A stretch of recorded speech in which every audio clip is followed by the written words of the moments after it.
it's Meg, and it's that time of the week again where we get to talk about the best show on television, AMC's The Walking Dead. Today we're talking about The Walking Dead Season 5, Episode 2, called Strangers. What did you guys think of the episode last night? It was a lot slower than the opening episode, but that's okay. We touched on a lot of things that kind of needed to be touched on, and we had an awesome ending to the show. That last 2 minutes of the show was incredible. So let's get right into it. I definitely enjoyed the episode. Probably wasn't one of my favorites, but there was a lot of good stuff in it. And like I said, it was a little bit of a slower episode. We had a lot of those necessary conversations that we have been wondering about for a while. For example, we've been wondering, is Rick gonna accept Carol back into the group? Well, yes, he asked if they could join her group.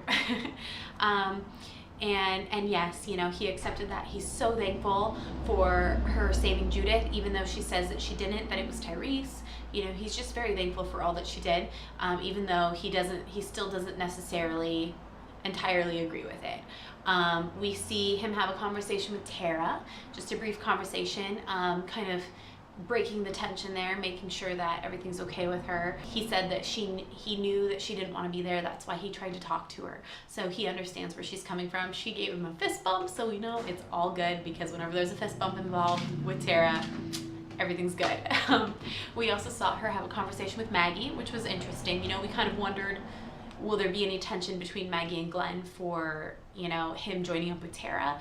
And there wasn't, which is great. I really am not surprised by that. After everything that they've been through, clearly Tara helped them get out of Terminus, worked with them. She's never once worked against them, except for standing up there with the governor. And once that happened, she didn't kill anyone. She didn't shoot anyone from the prison. So I was really happy to see that, Maggie just, water under the bridge, essentially. It was great.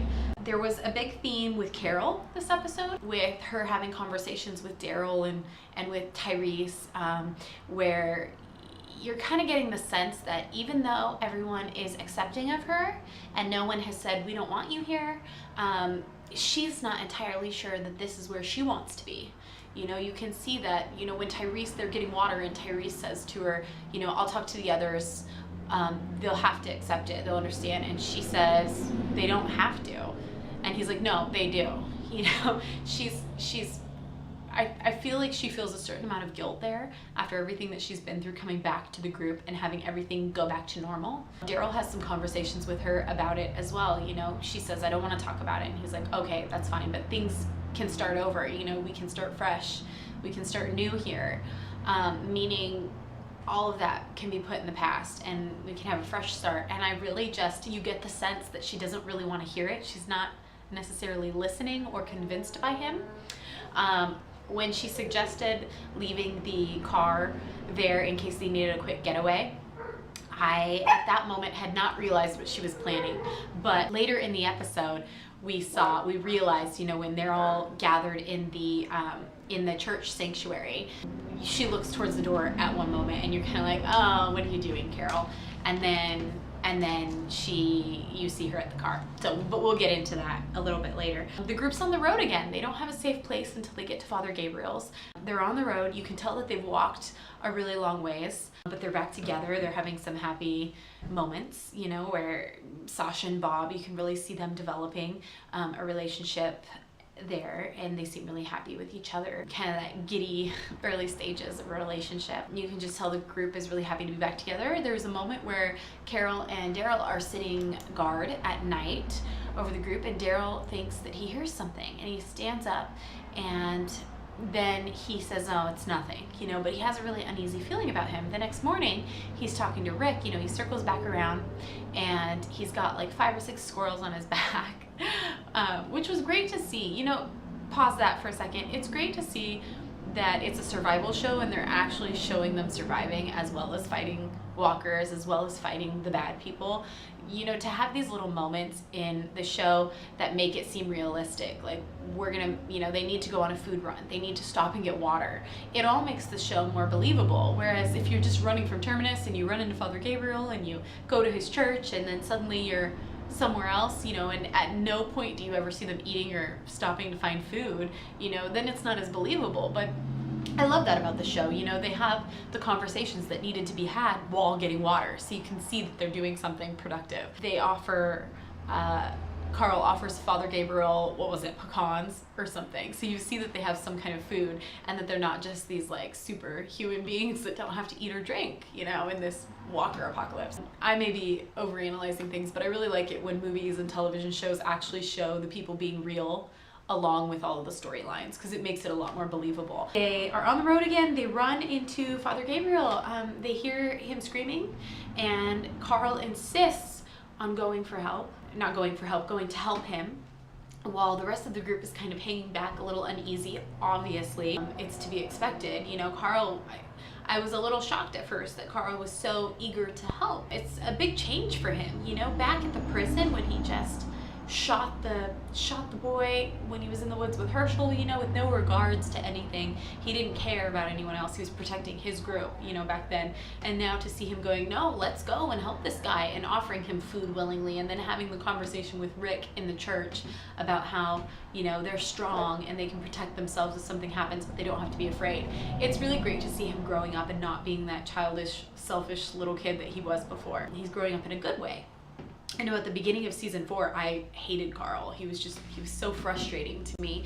And then to see him now, I'm really liking the character. Back to Father Gabriel. They hear him screaming. They finally run and help him. The actor Seth Gilliam, who plays Father Gabriel, is spot on, you know, if not better than the comics. I really enjoyed seeing his reactions to when he hopped off the rock and he threw up, and he was shaking and, you know, twitchy, and he was acting kind of sketchy and stuff, and some of the stuff he says to the group, you know, when Daryl says, how's that working out for you, his faith, and he says, oh, I can't think of what he says now, of course, but he's like, I called for help and help came. It was just the way he said it was just perfect, and the way his voice shakes. It was really great acting on Seth's part. Really excited to see the Father Gabriel storyline in the show. Obviously, I know what happened in the comic books, so it'll be interesting to see if his story is exactly the same or if it's a little bit different. So far, it's kind of right on the same track. Follow Father Gabriel back to his church, and Rick is very skeptical. I mean, he asks, back at the Rock, he asks Father Gabriel the 3 questions, you know, how many walkers have you killed, how many people have you killed, and why? And Father Gabriel hasn't killed anyone, and I think that it's very hard to believe that someone would be able to survive for 2 years with walkers around and lots of things going on, to not have to have been forced to kill any walker, any person. So I think Rick finds it a little unbelievable. Not to mention there's a man walking around in a reverend's uniform. Like, you haven't changed your outfit in 2 years, apparently. But Rick's understandably skeptical. Everyone else is kind of just staring at Father Gabriel like, who are you? What? They don't trust him. But they come to the church and they discover that the church is empty, you know, there's no walkers, or there's no trap, apparent trap. So they need to go on a food run. Tyrese stays back, offers to help with baby Judith. I think that him and baby Judith have really bonded, but it also gives Ty an out. So he seems like he's been really stressed out. He had a really hard time killing Martin, I think was his name, one of the termites in the cabin. He thought that he couldn't kill anyone, he wasn't ready, and then he thinks that he killed him. And I think it's taken a lot out of Ty. You know, he doesn't want to talk about Lizzie and Mika. He's just wants to be done with it. And I think him offering to stay behind at the church is kind of his way of still being productive, still being helpful. Obviously he's bonded with Judith, but also having an out so he doesn't have to go and participate in these outings where he might have to kill a walker, or he might have to kill someone. Like, he's just not ready for that, which I find totally fine. We see the group go to town. They take Father Gabriel with them. They go on a couple runs.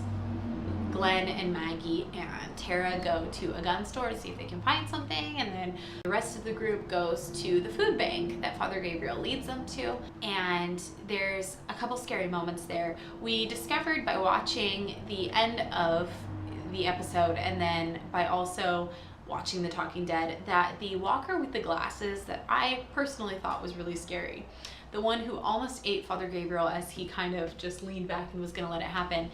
There was a photograph that we saw at the end of the episode of Father Gabriel and this woman, and we're thinking that he had some kind of relationship with her, and I think that he feels tremendous amount of guilt for what I believe he's done, and especially when he sees all of these walkers. They're all people that he knew before they turned into walkers. So there's a couple scary moments. Father Gabriel almost gets eaten. Bob gets pulled underwater and shoots back up, and there's a walker attached to him, and there's a moment there where, you know, you think he's a goner and then he's not. And I want to give you guys a huge spoiler warning here. Not a spoiler warning for this episode, but for future episodes. So please, if you have not read the comics and you don't want a big plot line to be spoiled for you, you should turn this off for a few minutes. You've been warned. So at the moment, you know, I can really tell that the episode is following the comic storyline. So Bob is taking Dale's place. He's not getting bit in the same way, but I do believe that Bob was bit underwater. I think that it was either on his leg and he was able to cover it up with his pants, or somewhere on his arm that he was able to cover it up with his sleeve, something like that, where he was able to cover it up. And you see a moment there where, because I'm expecting it, when Sasha runs up to him, "Are you okay? Are you okay?" And he's like, "I am now," but he's very calm and quiet about it. And I think he's like, oh, what just happened? You know, like he's, it's hard for me to explain the words, but knowing what I assumed was gonna happen to Bob, and knowing what eventually does happen to him at the end of the episode, I was very sure at that moment that he had been bit somewhere. And then I was just waiting to see, you know, and by the time you get to the end of the episode, you see that, well, you don't see that he's bit, but he gets his leg eaten by the cannibals, and then the storyline is cut off. So, but we'll get to that in a minute. They go on the supply run, they get a ton of food, they come back to the church, and they are having a feast of sorts, and it's a very happy time for them, a happy moment in time. They're all sitting there together, they're all back together again, they're eating, they're talking. When they first entered the church, you know, everyone was kind of skeptical of Abraham's plan. They were saying that they're going to follow Rick, you know, sorry, but if it comes down to it, we're following Rick. So Abraham knew that he had to have some kind of conversation to win these people over, because it's a lot easier when you have all of this help to get to DC than it is to be just you, a woman, and a man who can't protect himself. He has a much better chance of succeeding in his mission if he can get this group behind him. So he gives them a huge kind of pep talk speech, and he names them the survivors. He cheers to them, and he names them the survivors, which I was really thrilled to see, because as we all know, in the comic books, they are nicknamed the survivors, and we have the hunters, and we have the bandits, and we have the saviors, you know, eventually. So it was a really awesome moment for fans of the comics to hear him say that. And then, you know, after the cheers is done, he goes on to say, "But is that all you want to be?" And he gives a speech on what's waiting in DC and what they can do and how they're going to reverse this whole thing. And the rest of the group is behind him. There's a cute moment with Judith, who says, you know, she agrees and Rick agrees, and they're all yes. And there's a second there where you see Carol look to the door, kind of, and I thought, why is she looking at the door? You know, I kind of was thinking, what is she doing? And at first I thought maybe she heard something, and then by the end of the episode you realize that she was thinking of leaving. Bob asks for one more kiss from Sasha, and at that point, I know, he's a goner. He is. There's nothing else to be done about it. Frankly, I almost wish that I hadn't read the comics. Do you remember back in the episode The Grove when Lizzie killed Mika, and we knew, all of us comic readers kind of knew what was going to happen there. They took a section of the comics and twisted it into this new storyline, but we were still able to figure out what was going to happen. That's kind of the same with this Bob, you know? He may have gotten bit a different way, he may have gone outside under different circumstances or something, but it's still the same storyline. And I would have really liked to have seen this episode and see that moment with Bob, having it not have been spoiled by the comics already, so not expecting it. I'd really like to know if there are any of my viewers out there who don't read the comics and who don't read spoilers online. How did you feel when you saw that? Were you shocked? I mean, we kind of knew even having not read the comics, you kind of knew that the Terminus people were cannibals. I think there was so much talk about it, there's no way you could really not know. But were you surprised that it was Bob and they had eaten his leg? I just really would have liked to experience that without knowing anything. I hope that we get some sort of shock this season, maybe with the people at the hospital, where it will really shock me and I won't be expecting it. I definitely miss that. I miss watching like season 1 and season 2, having not read the comics at that point and not knowing what to expect. I really miss like the shock of Rick killing Shane. I don't know why I couldn't think of his name for a minute. Anyways, I'm going on a tangent. My point is, I would have liked to see these scenes without it being tainted by me reading the comics. Oh, I forgot to mention this. My notes are all over the place, but before they meet Father Gabriel, did I say that Daryl felt like he was being watched and that the group, but he couldn't find any tracks for them? It's really interesting because Daryl is a great tracker. So for him to have that feeling that he was being watched and then circle during the daylight the perimeter of their camp and not find any signs that anyone was there, that's very interesting, and it kind of tells you just how good Gareth and the hunters really are. Like, I mean, I don't know. I feel like they must be really good to not be able to be tracked by Daryl and for him to not realize that they're there. So he's just going on instinct, you know, he feels it, but he doesn't see it. I thought that was very interesting. But back to the church, when they get back from the food run, Rick goes outside and finds Carl, and Carl is examining the backside of the church, and he sees knife marks on the windows, and he sees a sign, or not a sign, someone carved into the side of the church, "You'll burn for this."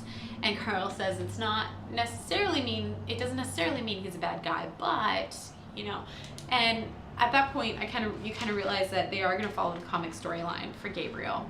And if you don't know what happens in the comics, but you want to know, then feel free to listen to this. If you don't want to know, you should turn the video off now. In the comics, Gabriel, back when the apocalypse started, he locked his church doors and he refused to let in any of his congregation, any of his friends that come to his church. He locked the doors and he listened to them die outside, and they desperately were trying to get in and they wanted to have him help them, and he wouldn't. And essentially he is a huge coward, and that's why he hasn't ventured far from his church. You know, he hasn't killed a walker. He's just a coward who's been in hiding this whole time, and he's finally being forced to go out and look for food because his food's finally running out, and that's how he got into trouble in the woods. So I kind of think that they're following that same storyline. So my predictions for this episode from last week were not really right. I don't think that he knows anything about the people in the hospital at all, which I said in my last predictions video that I thought he might, but I don't think so at this point. So before Bob goes outside, Carol disappears, and we see Carol at the car that she said to leave as an escape route, or an escape plan, backup escape plan. I can't talk today, you guys. Hopefully you're enjoying this video because this is a really long-winded video. Daryl comes up and sees her and he's like, "What are you doing?" And she says, "I don't know." And at that point you really see how conflicted she is. She feels like she doesn't belong there and that she should probably leave, but she doesn't really know what she's doing. You know, I don't even think she took anything with her. But as he's talking to her, they hear a car speeding by, and they start to hide at first, and then they run up, and he sees that it is the car that took Beth. And I just feel like, what a coincidence. I don't know. I feel like it's almost a little unbelievable that that car would just happen to be driving by and they would see it. But hey, it builds the storyline, and it is just a TV show, so we can't really blame them for that. I am really happy that they were able to see that it was indeed the same car, or the same kind of car, that took Beth. And now Daryl and Carol have just left, and they're chasing after the car, and there was a moment for me where I was like, but you didn't tell anybody where you were going. Like, everybody's gonna be so worried about you. But of course, in that moment, you can't let the car get away, knowing that they have Beth. You know, you have to go. So there's an adventure. We don't know what's gonna happen at this point. I don't know, at least. Maybe you guys have read spoilers. I have not read any spoilers about what happens at the hospital or anything, so don't tell me if you know. I don't want to know. I have no idea what's going on with that storyline, and I would really like to be surprised about it. So I'm really excited for that. So they're gone, and then we see Bob outside, and he's crying. And you know, it's just really hard to watch. You know, when you're reading the comics, it's like there's like 2 pages of it, 3 pages of it, and you're just looking at it, you know, and it's gruesome and shocking, but seeing it put onto the screen with our actors, and Bob is so positive, and he's just such a happy guy, and it really sucks that he was the one who had to have this happen to him. So my complaints about the scene, obviously I would have liked the episode to not end on a cliffhanger. So I would have liked them to have a whole episode for it. Like have it end right where Gareth knocks Bob out, and then you don't know what happens until next week. That's what I would have liked to see. The fact that they had Gareth knock Bob out, and then Bob wakes up and he is at the fire and it's dark out, it didn't have the same effect for me. You know, yes, it was shocking, but you can't see his leg very well. You know, you can't really see very well that it's been chopped off. And the conversation, you know, it was a great moment when Gareth took a bite of Bob in front of him. I would have liked to see more emotion from Bob. I didn't necessarily see that he put 2 and 2 together at first. You know, and then he looks down and sees that his leg is gone. I would have liked him to put it all together a little bit quicker there and have a little bit more of a reaction. And then just the fact that they cut it off before we find out if Bob was really bit or not. And they just cut it off and ended it there, and now they're going to save the rest of it for the next episode. That was really frustrating. But I can see, you know, from the writer's perspective why they would do that. It keeps people watching. Everyone will definitely come back next week to watch the episode to see what happens to Bob. And next week's episode, if it does indeed go directly back to the group at the church, you know, then what was the sentence I just said? Next week, it will make people come back to watch the show because everyone's excited. Everyone wants to know what happens to Bob. But it's just frustrating. I was like, why? We didn't even get to hear the tainted meat line. I would have liked to just see it all together. That's that. You guys probably have your opinions on it. That's my opinion. It was still sad. It was really sad. But I felt like I was expecting it too much, so I didn't really get to mourn Bob. Hopefully in the next episode when we see him and we see the group rescue him, that I will feel more emotion for it. All right, I think that is it, you guys. Rip Bob's leg. I'm so sad. I'm so sad. I really, like, I've known for a long time it was going to be Bob, but it's just really hard saying goodbye to any of our characters, and I feel really bad for Sasha. And I think, like I said in some of my other prediction videos, it just didn't have necessarily the same effect as it did on me reading that storyline from the comics. You know, Dale was a huge part of the group. He'd been a part of the group for a really long time. He was, you know, Andrea's lover, and Andrea was in the group for a really long time. And there was so much emotion there, and so much, it was so horrifying seeing this happen to him, you know, that you're like, what is happening? And they built up so much hype over Terminus, and we've known that they were cannibals for so long that when we finally see them eat Bob, it's not as shocking because we knew they were cannibals. In the comic books, we didn't know they were cannibals until Dale's leg was chopped off and they were eating him. And I think that's much more horrifying. So I understand, of course, that the comics and the TV show are way different. I just feel as if they really drew out the Terminus thing and they made us wait and wonder about Terminus for the whole 7 months, that it's like, well, of course we know they're cannibals, so it's not like, oh my gosh, they're eating Bob's leg. Okay, I'm rambling. That's it for this time, you guys. I hope that you have a fantastic day. Leave me down in the comments below anything you have to say about my review or about the episode. What was your favorite part? What did you dislike? Anything. And I will see you guys next time with our dead ahead predictions for next week's episode.